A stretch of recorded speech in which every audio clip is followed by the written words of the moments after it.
Welcome to J Thursday குக்கிங்கில் இன்றைக்கி நம்ம பார்க்க போகிறது தீபாவளி பலகாரமான இம்பார்ட்டண்ட்டான ஒரு பலகாரம் முறுக்கு. வாங்க, 2 டைப் ஆஃப் முறுக்கு இருக்குது. நம்ம எப்படி செய்யலான்னு பார்க்கலாம் வாங்க.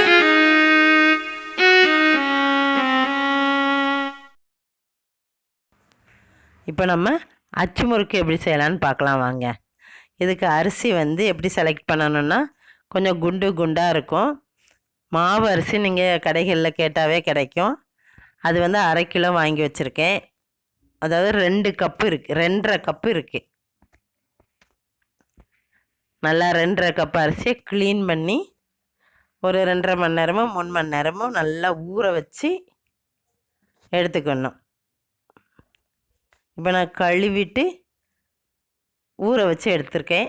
இதை ஒரு காட்டன் துணியில் போட்டு ஒரு 3 ஹவர்ஸ்க்கு காய விடணும். வீட்டுக்குள்ளே நிழல்லையே உலர்த்திடலாம். ரொம்ப நல்லா காயணும்னு அவசியம் இல்லை. அரிசி எடுத்து கையில் பிடிச்சிட்டு கீழே விட்டிங்கன்னா கையில் ஒட்டணும். ஒட்டாமல் ஃபுல்லாகவும் உதிர்ந்துடக்கூடாது. தட்டி விட்டால் தான் அது உதிர்ந்துடணும். கொஞ்சம் ஈரப்பதம் இருக்கணும். இந்த மாதிரி ஸ்டேஜ் வந்த அப்புறம் நீங்கள் அதை எடுத்து மிஷினில் போய் நீங்கள் அரைச்சிட்டு வந்துடலாம். மிக்சியில் கூட நீங்கள் அரைச்சி ஜலிச்சு எடுத்துக்கலாம். இப்போ பாருங்கள், நான் மாவை அரைச்சி எடுத்துகிட்டு வந்துட்டேன். இதை இப்போ நல்லா ஜலிச்சு வச்சுட்டேன். இப்போ ஒரு தேங்காவை நல்லா மேலோட்டமாக துருவி வச்சுருக்கேன். அது கூட ஒரு 3 ஏலக்காவையும் சேர்த்து தேங்காய் பால் எடுக்கிறதுக்காக வச்சுருக்கேன். கொட்டாங்குச்சை டச் பண்ணாமல் மேலோட்டமாக தேங்காவை மட்டும் துருவி எடுத்து வச்சுருக்கேன். அப்போ தான் தேங்காய் பால் வெள்ளையாக கிடைக்கும், முறுக்கும் வெள்ளையாக இருக்கும். இப்போது ஒரு நல்ல பெரிய கிளாஸுக்கு ஃபஸ்ட்டு தேங்காய் பாலும் 2வது தேங்காய் பால் ஒரு சின்ன கிளாஸ்லாம் எடுத்து வச்சுருக்கேன். ஒரே ஒரு முட்டை எடுத்து வச்சுருக்கேன். அதை நான் இப்போ உடச்சி விடுறேன் பாருங்கள். இந்த அளவு அரிசிக்கு 1/2 கிலோவுக்கு நான் 200க்கும் கொஞ்சம் கீழே தான் சர்க்கரை எடுத்திருக்கேன். 1/2 கிலோ அரிசிக்கு 200 கிராம் சர்க்கரை எடுத்துக்கலாம். எடுத்து நல்லா கரைச்சிக்கிட்டு முட்டையோடு சேர்த்து இந்த சர்க்கரையை நீங்கள் பொடி பண்ணி கூட போட்டுக்கலாம். மிக்சியில் பொடி பண்ணி கூட போட்டுக்கலாம். நான் அப்படியே தான் சேர்த்துருக்கேன். இது கூட ஃபஸ்ட்டு எடுத்த தேங்காய் பாலையும் மிக்ஸ் பண்ணி நல்லா கலந்துக்கிறேன்.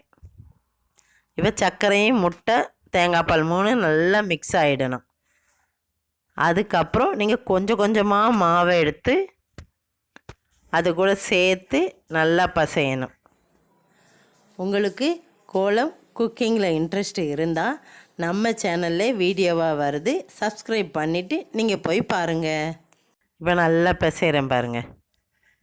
கட்டி இல்லாமல் நல்லா பிசையணும். உங்களுக்கு இந்த மாதிரி வேறு ஏதாச்சும் ரெசிபி வேணும்னா கமெண்ட் பாக்ஸில் கமெண்ட் பண்ணுங்கள், நான் வீடியோவாக போடுறேன். இப்போ எல்லா மாவையும் போட்டு நல்லா பிசைஞ்சாச்சு. கொஞ்சம் திக்காக இருக்கிற மாதிரி இருக்குது. நான் 2வது எடுத்த தேங்காய் பாலையும் விடுறேன்.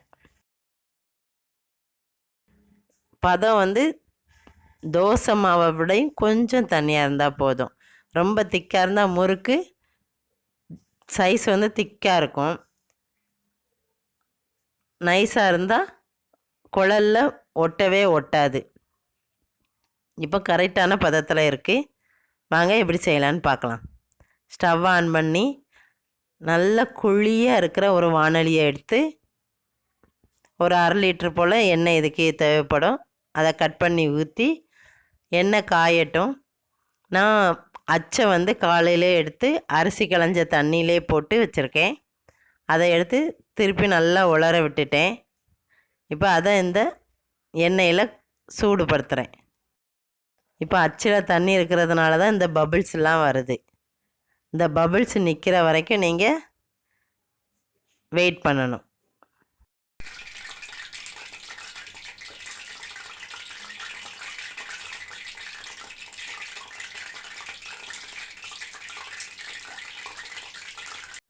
இப்போ மாவை கலந்து வச்சுக்கிட்டு அச்சையும் சூடு ஏறி இருக்கணும். மிதமான தீயில் சூடு ஏறி இருக்கிற அச்சு அப்படியே ஃபுல்லாக அச்சை உள்ளே மூழ்க விடாமல் முக்கால்வாசி மட்டும்தான் மூழ்கணும். அப்படியே எடுத்து நல்ல மிதமான சூட்டில் இருக்க எண்ணெயில் வச்சிடணும். ஒரு 5 செகண்ட் கழித்து அப்படியே ஆட்டி விட்டிங்கன்னா தன்னாலே கலண்டு விழுந்துடும். அப்படி இல்லைன்னா நடுவில் நீங்கள் இந்த மாதிரி கம்பி வச்சு லேசாக குத்துனாவே போதும், அழகாக விழுந்துடும். நீங்கள் சைட்லெல்லாம் இழுத்திங்கன்னா ஷேப்பு மாறி போயிடும். அதனால் நடுவில் குத்தி விட்டுட்டு அழகாக இப்படி கலண்டு வந்து வெந்துடும். இப்போ நம்ம ரெடி ஆகிடுச்சு. நம்ம திருப்பி போடணும். திருப்பி போட்ட பிறகு ரொம்ப நேரம் வேக விட வேண்டாம். திருப்பி போட்டு அடுத்த 2-3 செகண்ட்லேயே நீங்கள் எடுத்துடலாம். இப்போ ரெடி ஆகிடுச்சு பாருங்கள். நான் எடுத்துட்றேன். நல்லா எண்ணெயை உதட்டிட்டு டிஷ்யூ பேப்பர் போட்டு ஒரு பாத்திரத்தில் வச்சுருக்கேன். அதில் எடுத்து வச்சிடலாம்.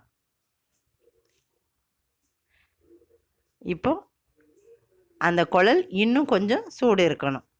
ஒவ்வொரு வாட்டியும் நம்ம எடுக்கும்போது மாவை கலந்து விட்டுக்கணும், அச்சையும் சூடுபடுத்திக்கணும். அப்போ தான் கரெக்டாக ஒட்டும்.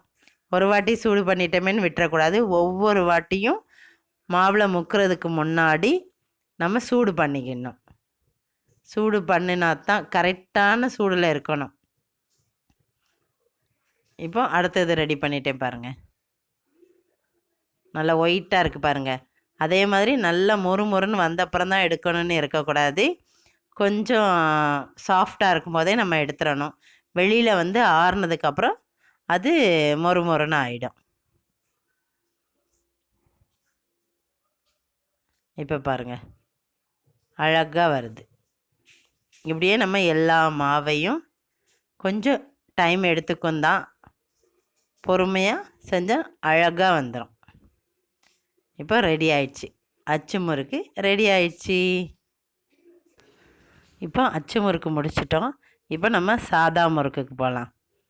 அதுக்கு எந்த மாதிரி அரிசி எடுக்கணும்னா இதே மாதிரி தான் நம்ம அரிசி, மாவு அரிசின்னு கடையில் கேட்டிங்கன்னா கிடைக்கும். இதே மாதிரி நான் 1/2 கிலோ அரிசி தான் எடுத்திருக்கேன். 2.5 கப்பு இருக்குது.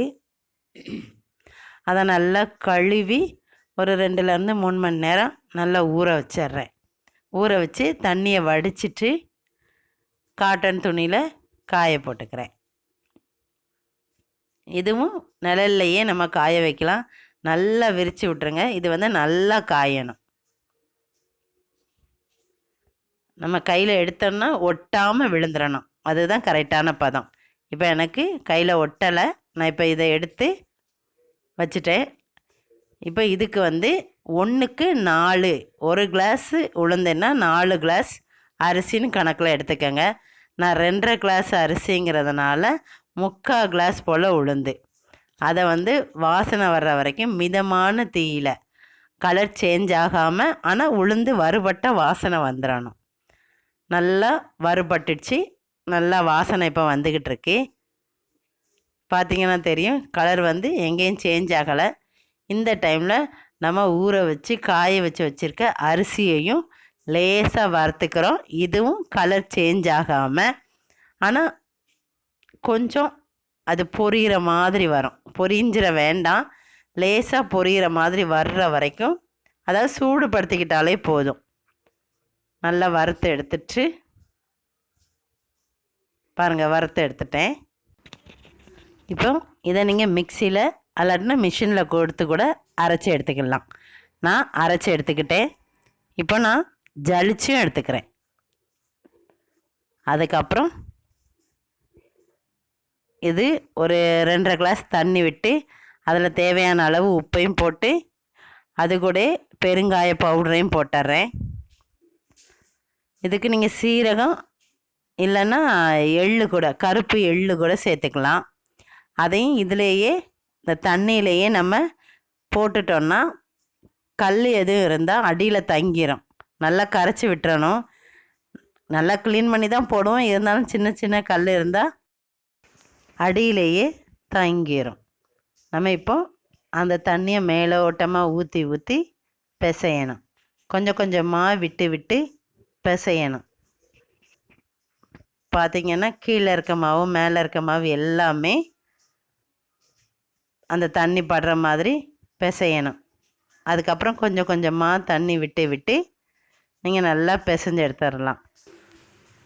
மாவு பிசைகிறதுக்கு ஒரு 15லேருந்து 20 நிமிஷம் வரைக்கும் ஆகும். நீங்கள் ரொம்ப டைட்டாக பிசையணும்னு அவசியம் இல்லை. கொஞ்சம் சாஃப்டாக கொஞ்சம் லூஸாகவே, சப்பாத்தி மாவு விட கொஞ்சம் கெட்டியாக இருக்கலாம். இடியாப்பத்துக்கு மாதிரிலாம் ரொம்ப கெட்டியாக இருக்கணும்னு அவசியம் இல்லை. கொஞ்சம் சாஃப்டாக இருந்தாவே போதும்.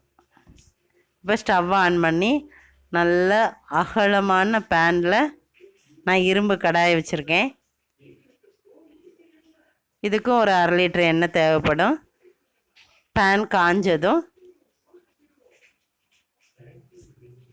எண்ணெயை விட்டு எண்ணெய் காயறதுக்குள்ளே நம்ம குழல் எப்படி யூஸ் பண்ணலான்னு பார்க்கலாம் வாங்க. இப்போது அந்த அச்சு இருக்குல்ல, அதில் சொரப்பாக இருக்கிற பகுதி வந்து கீழே இருக்கணும், சாஃப்டாக இருக்கிறது மேலே இருக்கிற மாதிரி, அந்த சொரன்னு இருக்கிறது வெளியில் இருக்கிற மாதிரி வச்சு நம்ம குழலை லாக் பண்ணணும். இப்போ இதில் தான் நம்ம மாவை எடுத்து உள்ளே வைக்க போகிறோம். பாருங்கள், மாவு கொஞ்சம் லூஸாக தான் இருக்குது. தண்ணியை தொட்டுக்கிட்டு நீங்கள் மாவை எடுத்தீங்கன்னா ஒட்டாது. இப்போ மாவை உள்ளே வச்சாச்சு. இப்போ நம்ம இங்கேயே ஒரு வாட்டி பிழிஞ்சு செக் பண்ணி பார்த்துக்கணும் சீராக விழுதான்னு.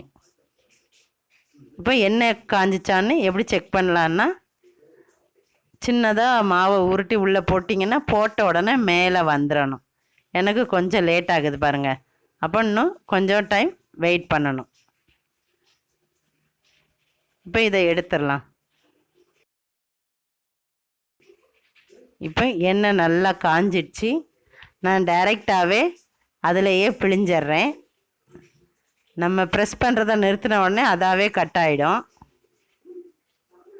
அப்படி இல்லைன்னா நம்ம கை வச்சு கூட கட் பண்ணிக்கலாம். இப்போ டைரெக்டாக புளியறதுக்கு கஷ்டமாக இருக்குது, பயமாக இருக்குன்றவங்க மட்டும் தோசை கரண்டி இப்படி ஜல்லி கரண்டி எதுலையாட்டு பிழிஞ்சு வச்சுக்கிட்டு நீங்கள் ஒவ்வொன்றா போட்டு எடுக்கலாம். இப்போ பாருங்கள் முறுக்கு எப்படி வெந்துக்கிட்டு இருக்குன்னு. இப்போ வெந்துடுச்சின்னு எப்படி கண்டுபிடிக்கலான்னா, இந்த பபிள்ஸ் எல்லாம் அப்படியே குறைஞ்சிரும். இப்போ பாருங்கள் கலர் லேசாக சேஞ்ச் ஆகிட்டுருக்கு. இப்போ நம்ம லாஸ்ட்டாக போட்ட முறுக்கும் மற்ற முறுக்குங்களையும் பாருங்கள் பபிள்ஸ் எப்படி இருக்குன்னு. இப்போ அதில் அவ்வளோ பபிள்ஸ் இருக்குது, இதெல்லாம் குறைஞ்சிடுச்சு. இப்போ இதெல்லாம் திருப்பி போடுறதுக்கு ரெடி ஆயிடுச்சின்னு அர்த்தம். இப்போ எல்லாமே திருப்பி போட்டு வேக விடணும். 2 சைடும் ஒரே மாதிரி கலர் வர்ற வரைக்கும் நம்ம வேக விடணும். லேசாக கலர் சேஞ்ச் ஆனால் போதும். இப்போ பாருங்கள் நல்லா வெந்துடுச்சு. சென்டரில் இருக்கிறதும் பபிள்ஸ் குறைஞ்சிட்டு, அதனால் அதையும் நான் திருப்பி போட்டுட்டு மற்ற முறுக்கெல்லாம் எடுத்துட்றேன். கலர் பாருங்கள் எப்படி இருக்குன்னு. இப்போ நல்லா எண்ணெயை உதடிட்டு டிஷ்யூ பேப்பர் போட்டு ஒரு பாத்திரம் வச்சுருக்கேன். நம்ம அதில் எடுத்து வச்சிட வேண்டியது தான். இப்படியே நம்ம ஒவ்வொரு வாட்டியும் கையில் தண்ணியை தொட்டு மாவை உள்ள குழலில் நிரப்பி இப்படியே புழிஞ்சி திருப்பி போட்டு அப்படியே வெந்ததும் முறுக்கை எடுத்துட வேண்டியதான். இப்படி ஒரு 6 குழல் எனக்கு வந்தது. 1/2 கிலோ மாவுக்கு 6 வாட்டி நம்ம இந்த மாதிரி முறுக்கு பிழிஞ்சி வேக வச்சு எடுக்கிற மாதிரி வரும். இப்போது முறுக்கு ரெடி ஆயிடுச்சு. கலர் எப்படி இருக்குன்னு பாருங்கள். எள்ளு அதிகமாக போட்டிருக்கிறதுனால அழகாக இருக்குது, வாசனையாகவும் இருக்குது முறுக்கு நல்லா. இந்த வீடியோ பிடிச்சிருந்தா லைக் பண்ணுங்கள், ஷேர் பண்ணுங்கள், கமெண்ட் பண்ணுங்கள். நீங்கள் போடுற ஒவ்வொரு கமெண்ட்ஸும் தான் எனக்கு மோட்டிவேஷனாக இருக்கும். தேங்க்யூ.